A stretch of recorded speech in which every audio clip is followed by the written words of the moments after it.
PCOS ഉള്ള നിങ്ങൾ പ്രധാനമായും ഈ 4 കാര്യങ്ങൾ ശ്രദ്ധിച്ചാൽ മതി. അത്യാവശ്യത്തിന് നല്ല റെസ്റ്റ് വേണം. കൃത്യസമയത്ത് ഉറങ്ങുകയും കൃത്യസമയത്ത് ഉണരുകയും വേണം. ആ ഒരു രീതിയിലേക്ക് നമ്മളുടെ ആ ഒരു സിസ്റ്റം നമ്മൾ മാറ്റിയെടുക്കണം.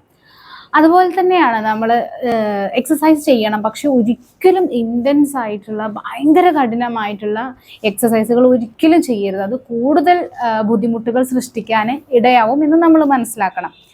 അടുത്ത കാര്യം, നമ്മൾ ഈ ഒരു ഡയറ്റിൻ്റെ കാര്യത്തിലാണെങ്കിലും ഒരുപാട് സ്ട്രെസ്ഡ് ആയിട്ട് ഒരുപാട് കാൽക്കുലേഷനുകൾക്കൊടുവിൽ എന്തെങ്കിലുമൊക്കെ കഴിക്കുക എന്നുള്ളത് മാറ്റിയിട്ട് നമ്മൾ പ്യുവർലി നമ്മൾ ഹെൽത്തി ആയിട്ടുള്ള ഭക്ഷണം കുറഞ്ഞ ക്വാണ്ടിറ്റിയിൽ ഇടയ്ക്കിടയ്ക്ക് നമ്മൾ കഴിക്കാനായിട്ട് ശ്രദ്ധിക്കണം. ഈ കാര്യങ്ങൾ 4 ശ്രദ്ധിച്ചാൽ ഒരു പരിധിവരെ നമുക്ക് PCOSനെ നമുക്ക് കൺട്രോൾ ചെയ്യാൻ കഴിയും.